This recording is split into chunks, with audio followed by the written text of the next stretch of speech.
Et que la grâce et la paix de Dieu soient avec chacun de vous. Nous saluons aussi ceux qui nous visitent et que Dieu nous bénisse ensemble. Avant de commencer, je vais prier. Ensuite, nous partagerons cette méditation. Dieu notre Père, merci pour ta parole. Nous voulons te dire, Seigneur, ouvre nos cœurs en cet instant pour être attentifs à ce que dit ta parole. Nous voulons te dire aussi, mets de l'intelligence dans nos cœurs pour nous faire connaître, Seigneur, tout ce que tu as ordonné dans ta parole.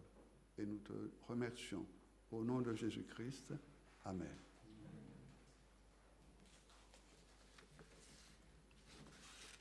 Suite à la prédication du mois de juillet, nous avons parlé du combat spirituel.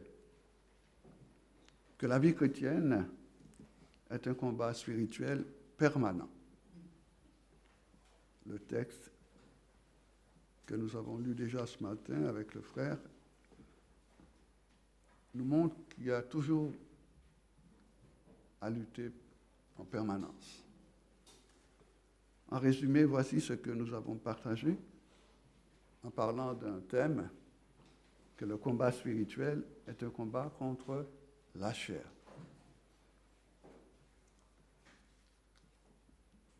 Nous avons partagé le texte de Galates, chapitre 5, qui dit « Je dis donc, marchez selon l'esprit, et vous n'accomplirez pas les désirs de la chair. »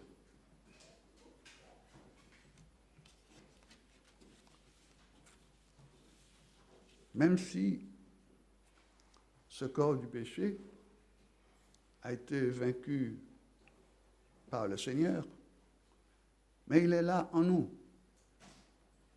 Il se réveille. Il se manifeste de différentes manières. Nous voyons que le combat se trouve à l'intérieur de nous, la chair. C'est-à-dire même quand on est converti, la chair, elle est là en nous, appelée souvent le vieil homme, et aussi appelée souvent le corps du péché. Je disais que même si ce corps du péché a été réduit à l'impuissance à la croix, même si ce corps du péché a été vaincu par le Seigneur, il est là en nous, il se réveille, et très vite, facilement. Il se manifeste de différentes manières, qui sont dans Galates 5.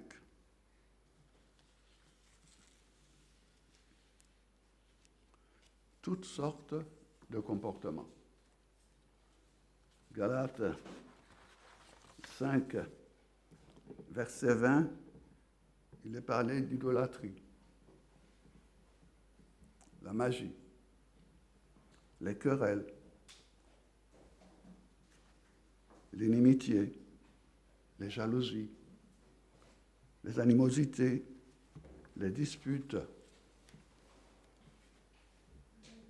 les divisions, les sectes. Et le verset 21 continue, l'envie, l'ivrognerie, les excès de table et les choses semblables. On peut rajouter, là où il y a d'autres textes qui parlent de l'impudicité, l'impureté, adultère, débauche, immoralité. Nous voyons que la chair agit. Et encore, il y en a d'autres. Il y en a d'autres. Oui, la liste n'est pas encore terminée. Vous pourrez même me dire un que j'ai oublié, quelque chose. Et voici que l'apôtre termine en disant au verset 24,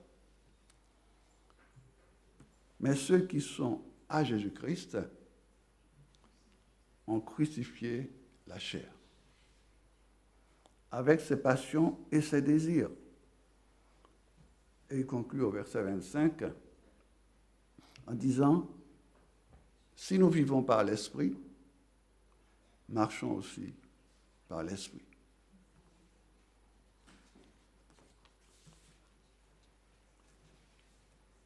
Et dans ce chapitre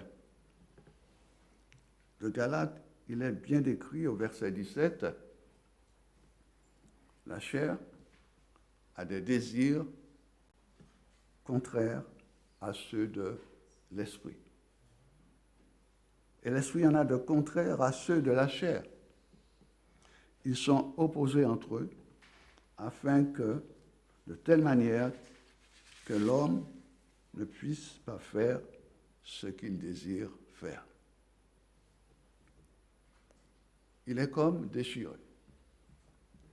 Nous savons combien nous luttons avec nous-mêmes et avec les autres. Il veut faire le bien et il n'y arrive pas. Ici, la parole nous révèle quoi?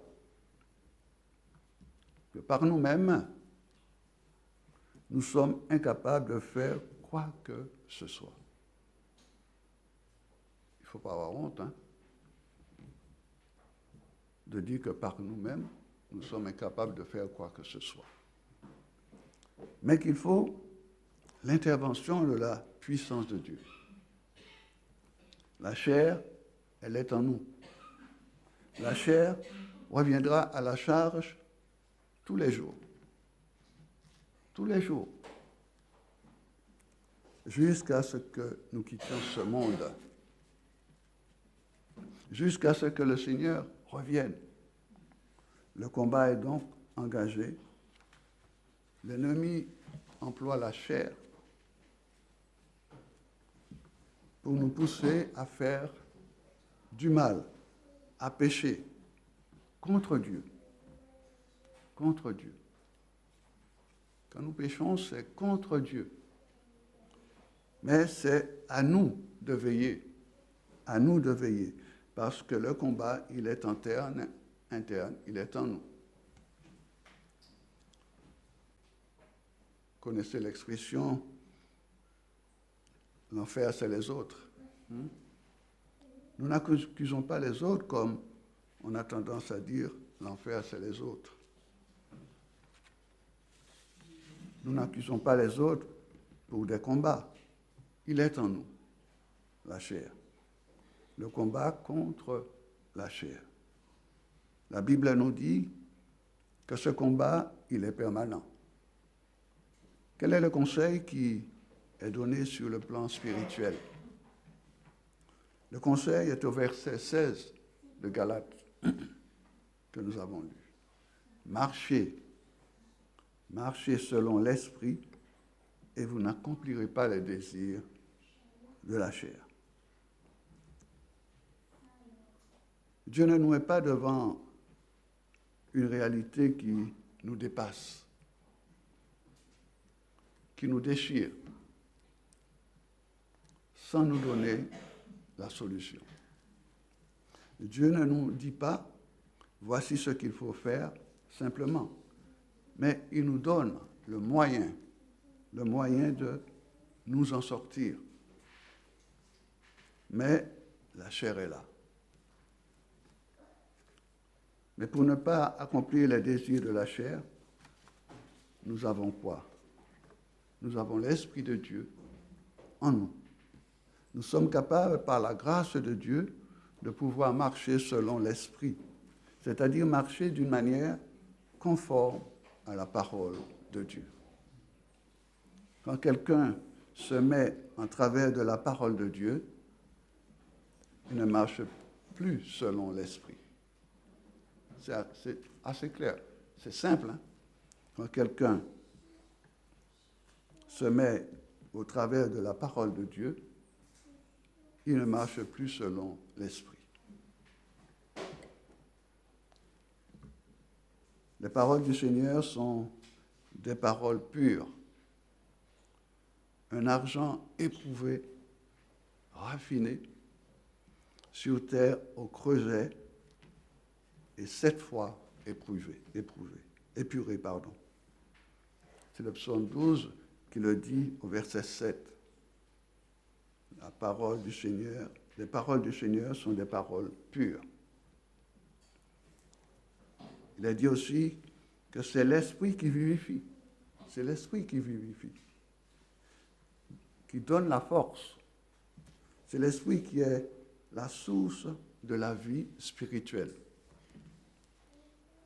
La chair ne sert à rien. L'homme n'aboutit à rien. Les paroles que je vous ai dites sont esprit et vie. C'est Jean 6, verset 63 qui le dit. C'est l'esprit qui vivifie. La chair ne sert à rien. L'homme n'aboutit à rien. Les paroles que je vous ai dites sont esprit et vie. Nous avons rappelé aussi que l'esprit ne vous dira pas autre chose que la parole de Dieu dans ce combat spirituel. La victoire n'est que dans la soumission à la parole de Dieu. Marchez selon l'esprit et vous n'accomplirez pas les désirs de la chair. Que Dieu nous dirige dans cette victoire déjà acquise par le Seigneur sur la chair. Aujourd'hui, nous allons terminer ce sujet du combat spirituel avec un deuxième thème. C'est le combat spirituel permanent contre les esprits. Il ne faudra pas que nous voyions des esprits partout. On a tendance à les voir n'importe où, mais la subtilité de l'ennemi peut nous montrer qu'il n'y a pas d'ennemi. Tout simplement pour que nous soyons vaincus. Que nous baissions la vigilance pour que lui puisse remporter la victoire. Les esprits sont réels. Non seulement ils oppressent les gens, parfois même ils possèdent les gens. Si cette puissance n'existait pas, nous pourrions dire que tout le Nouveau Testament n'a aucun sens, que l'œuvre de Christ n'avait aucun sens, parce qu'il est dit, il a chassé les esprits, parce qu'il a délivré ceux qui étaient possédés. Ce qui veut dire que cette réalité, elle est là, réelle et spirituelle. Dieu, par sa grâce, nous donne le discernement. Où est-elle et tel esprit? Parfois, il ne s'agit pas de ces esprits qui sont des anges déçus, mais il s'agit d'un certain esprit qui conduit à certains comportements, tout simplement. Quand les disciples du Seigneur voulaient appeler le feu du ciel pour incendier tous ces gens qui avaient refusé l'hospitalité, le Seigneur les a regardés en disant « Vous ne savez pas de quel esprit vous êtes animés. » Il y a différentes sortes d'influences des esprits véritablement. Il y a l'esprit, premièrement l'esprit de divination. Même dans les églises peut se trouver cela. Ne pas dire Amen à tout ce qui se dit. La Bible nous dit, ne méprisez pas les prophéties, mais examinez toutes choses pour retenir ce qui est bien, conforme à la parole de Dieu. Toujours la parole de Dieu. Deuxièmement, il y a l'esprit de rébellion. Depuis l'Ancien Testament, nous voyons cet esprit agir dans différents hommes dans la Bible.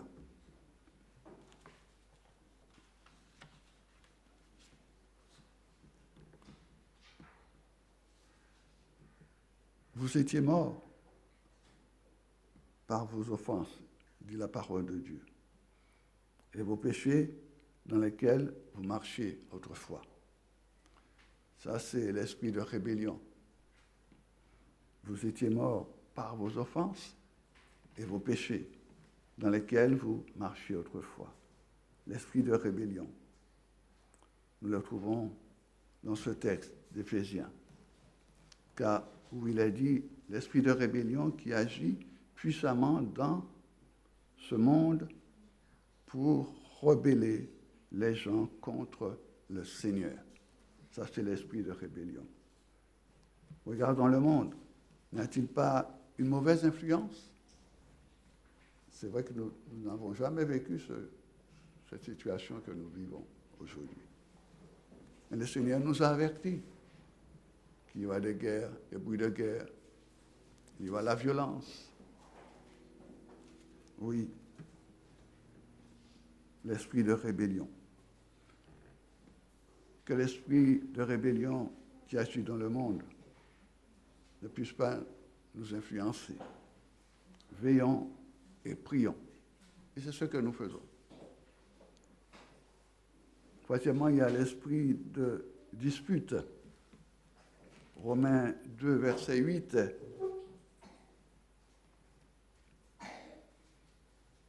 Pour des choses qui ne conviennent pas, on entre dans des discussions inutiles. On détruit l'œuvre de Dieu.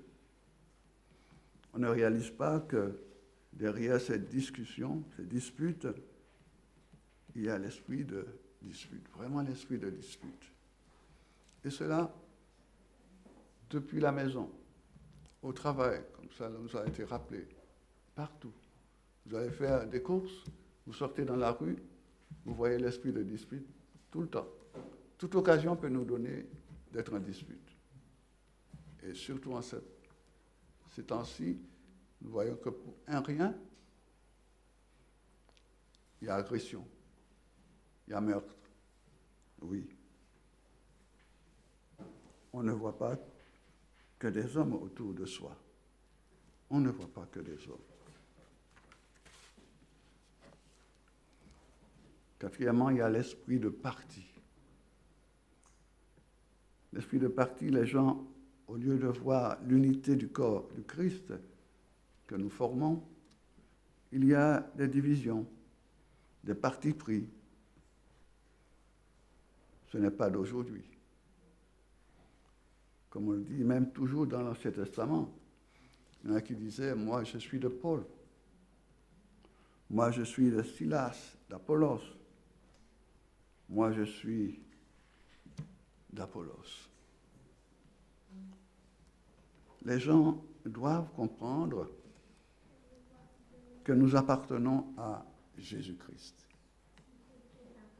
Nous sommes ici, tout simplement, nous sommes là parce que nous appartenons à Jésus-Christ.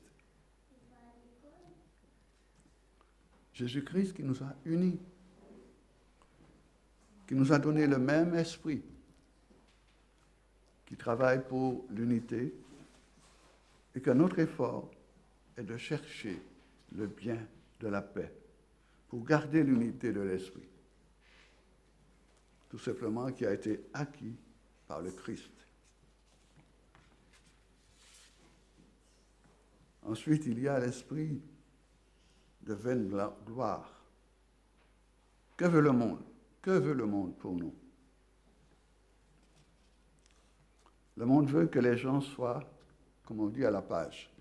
Vous savez, cette expression, je ne sais pas, tout le monde le dit, être à la page, être à la mode, suivre la dernière mode, être conforme au goût du moment.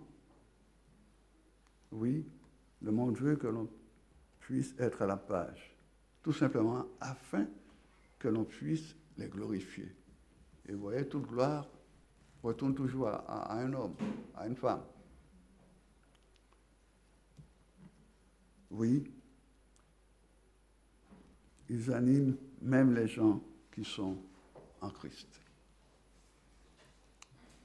Il ne faut pas dire, moi, quand je prie, les choses se voient. Ça, c'est voilà ce qui a été rapporté par quelqu'un qui prêchait. Moi, quand je prie, les choses se voient. Quand je pose les mains à quelqu'un,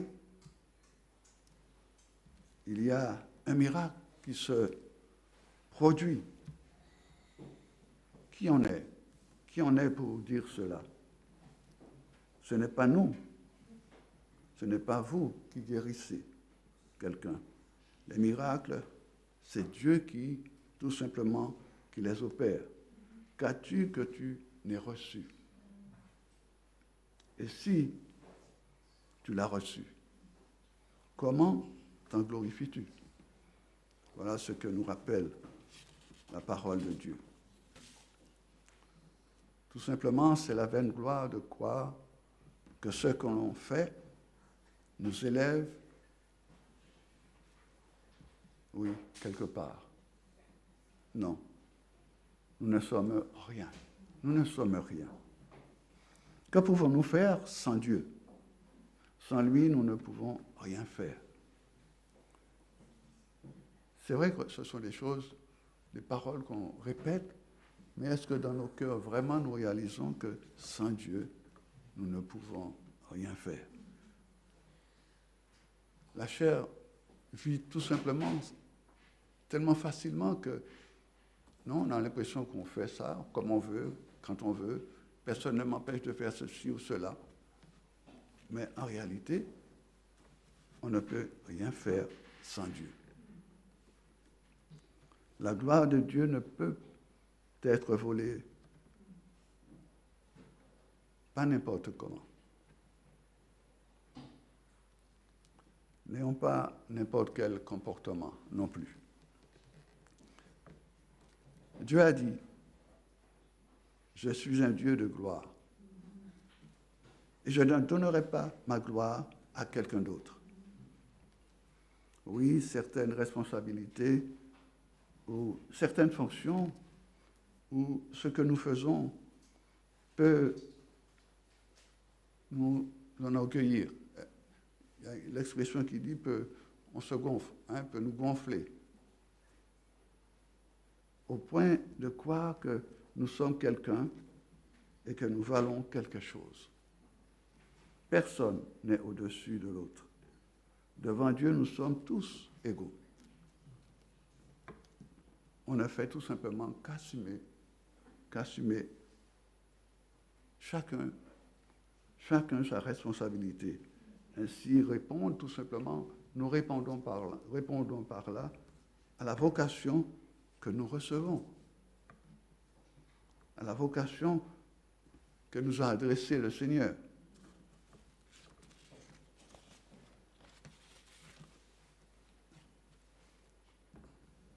Et chacun de vous doit répondre, chacun à la vocation que Dieu lui a adressée. Qu'est-ce qui compte? Qu'est-ce qui compte devant Dieu? Que l'on soit prédicateur, moniteur, monitrice d'école du dimanche, responsable de jeunes, garçons, filles, enfants, que l'on soit pasteur. Ce qui compte devant Dieu, c'est que l'on soit trouvé fidèle. Que l'on soit trouvé fidèle. Ce que Dieu cherche de tous ses serviteurs et ses servantes, tous ses enfants, c'est d'être fidèle. Attention à l'esprit de vaine gloire. Il y a aussi l'esprit de jalousie. Nous le retrouvons déjà dans l'Ancien Testament. La jalousie. Quand la jalousie commence, elle ne va pas s'arrêter à la jalousie. Elle va conduire plus loin. L'exemple que l'on donne souvent, c'est Caïn et Abel.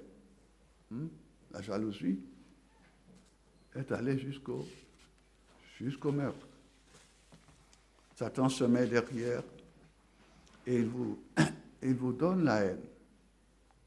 Et la haine conduit à mal agir. Caïn tua son frère. Il a tué son frère. Tout simplement, la jalousie. C'est pour cela qu'il faut veiller à ce qu'on ne soit sous aucune influence quelconque. Ce que Dieu veut, c'est que nous puissions lui être fidèles et que Dieu nous donne la grâce de discerner cette influence mauvaise pour ne pas tomber dans un péché quelconque. La jalousie, elle est très dangereuse. Elle aveugle. Et nous avons aussi, il y a l'esprit de prostitution. Il a envahi le monde entier et ira de mal en pire. N'ayons pas peur de le dire. Prenons un exemple qu'on donne toujours, c'est à la télé. Tout est là. Quand vous voyez les pubs actuellement, tout est là pour souiller. Veillons pour ne pas subir, Seigneur, bien, mais ne pas subir aucune influence. Il y a l'esprit de mensonge.